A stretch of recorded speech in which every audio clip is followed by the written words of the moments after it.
In Changsha, a vibrant city in central China where music and history intertwine, a global stage ignites. Singer 2025. More than a competition, it's a fusion of cultures, where voices from across the globe converge, collaborate, and reshape the essence of music. Among them, Grammy-nominated country music star Mickey Guyton brings her trailblazing artistry and heartfelt storytelling to the stage. With a voice that resonates deep within the soul, she doesn't just perform, she redefines the power of music.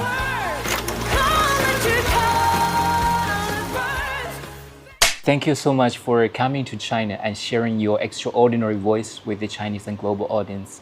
So first of all, I'm curious, when you first received the invitation to the show, what exactly went through your mind? Man, when I first heard about this opportunity, I was like, is this real? Like, I couldn't believe, I'd seen clips of Jessie J and Shantae Moore, but I hadn't really known that much about the show. But once I got more information, I just had to be a part of it. It was like, I had to do it, and I couldn't believe of all the people and the artists in the world that you guys chose me, and it's just such an honor. So there was more excitement than hesitation, even though you know you are going to perform in a foreign land in front of a bunch of audience you're not familiar with, and you're competing with well-established local artists and face the risk of elimination. I'm a Black country artist in America. Like, I don't think it gets that any harder than that. And being out here, I just wanted to experience a different culture. And I thought, I could risk elimination, but I'm also getting to take my family and giving them the opportunity, especially my son who's 4, the opportunity to experience another culture. And like, if anything, that's what I thought in my head. I don't have to win this, but if I can give my child an experience, that'll be the most amazing gift ever. Nice. Now you have secured 2 top rankings for the last 2 episodes in a row, and some jokingly speculated that it's because you shook your head during the performance. What do you credit for your success? My eyelash is not coming off, my wig not coming off. No, I'm just kidding. I have experienced so much love here in China that I just wanted to give people my heart and give them a show. I just wanted them to feel like they were in a concert every time I performed. So I think they just feel that I love them, and I do. Like, I love the people here so much, and I think that they can feel my heart, and that's been the key to my success. Okay, so overall, are you satisfied with the ranking so far in the show? That's such a hard question because I have such adoration and admiration for all of the artists on the show. And of course I'm honored, but I don't exactly know what it means for me. Like, I don't want to have a ranking be what makes me feel valuable. You know what I mean? Like, I don't want that to be what dictates whether I feel like I'm valuable or not. So I'm acceptant of it, and I appreciate it so, so much. But there's times where I feel like there's other people that have deserved the ranking over me. Yeah, so this show is immensely popular. Now you know it. A lot of people watch it and discuss about it. So there's one saying goes, the competition is comparing oranges to apples. So don't overvalue the rankings. Yeah. But on the other hand, there's also this voice saying the ranking reflect your market reception and artistic impact. Yeah. How do you reconcile those perspectives? Oh, that's such a hard... I'm giving you a hard time. You were giving me some good questions. Man, what's so difficult in shows like this is you are singing somebody else's song that has already been a hit. So you have all these listeners that are comparing you to the hit version of that song. That alone is an impossible feat, right?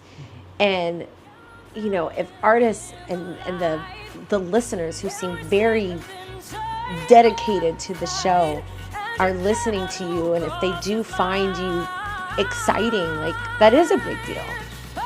It is a big deal to be accepted by the audiences out here in China. I mean, you guys are very, very, very particular. So it's a big deal. Let's just say it's a huge, huge deal to be accepted by you. Right. So maybe an easier one. Are you satisfied with your own performance if we put aside the ranking? I am never satisfied with my performance.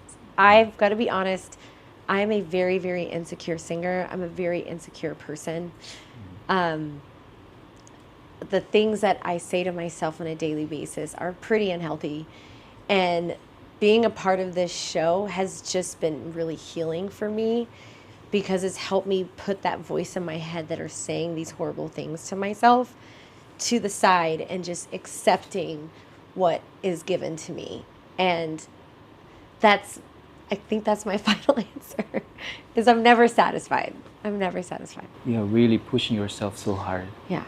Your first performance here is If I Were a Boy by Beyonce.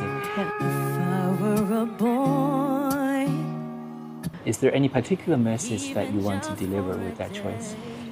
You know, when I picked that song, I think that that's how I was feeling in country music.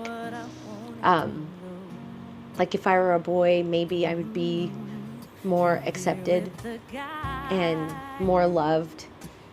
If I maybe had a different skin color, maybe they would love me more. And that was kind of why I chose that song. And I think that's part of the reason why I got so emotional when I sang that, because of how just beautiful the audiences are here, how emotional and how unafraid the people here in China are about completely showing their emotions. And that's why I chose that song. And I'm just so honored and over the moon, overjoyed over how loving the audience was for me on that episode. With all these difficulties, if you were given a chance to revisit your music career, would you still choose country music? I would absolutely still choose country music. And I think country music chose me, really, and I wouldn't change a thing. So for the competition, song choices are actually very pivotal. So do you actually study the audience taste and put that into consideration, or you are more focused on your own artistic expression?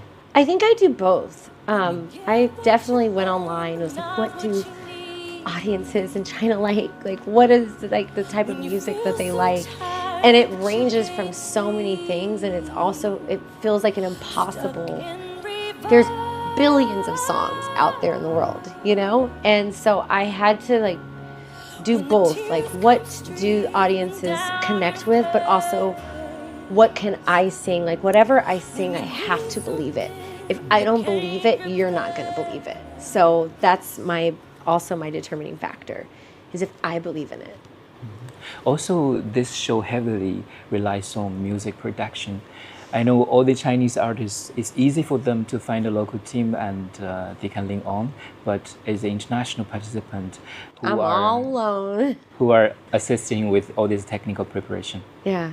So and the show will give you some support with that? The show, they are doing all of the support. And, you know, I have my beautiful team of UMG China that have helped me, you know, navigate it. But I've also really leaned on the production team here. I mean, this is their show. I am in your territory, and I don't ever want to be disrespectful and think that I know what's best. I don't. And I can't pretend that I know what's best, especially when I'm in a whole other country where the language is different, the interpretations of emotions are different. So I really lean heavily on them to tell me if I'm doing the right thing or not. So by working with them, you actually gain a deep exposure probably with the Chinese music industry. So what are some of the similarities or differences so far have you observed between Chinese and US music ecosystems? Well, when I listen to, you know, music here from the artist from this country, I feel like it's so poetic. The language is so poetic. It's literally the way you speak, I'm like listening to a poem. And I think that the music says that when I'm sitting there and Iris is interpreting what the lyrics are saying. Like, it's just so beautiful. In America, we're like, like we're a little harsher with, not harsher, I don't want to say that, but we're very more to the point with what we're saying and how we sing. Sometimes we give you all we've got in one moment. And I feel like with, Chinese artists and Chinese music, it's this ebb and flow and this like emotional journey that you're taken on from a song. And those are definitely the differences. But one thing that I think is similar is emotions. You may feel it different, but emotions are emotions, and we all speak the same language of emotions. And you said you're a heart singer. Yeah. So you also sing with emotion. Yeah. Would that give you advantage? I don't even know. I'm a heart person. I'm an empath, and I think it's a blessing and a curse. Like, if you're an empath, you feel emotions so much harder than everybody else. And so I think with that's what comes through my songs, that comes through my music. That's how I express myself. And I don't know if it's necessarily an advantage, because the emotional turmoil I go through is just terrible. But I think with the people here in China, because from my perspective, you guys are very empathetic and emotional and kind people. So I think we really identify with each other because of that.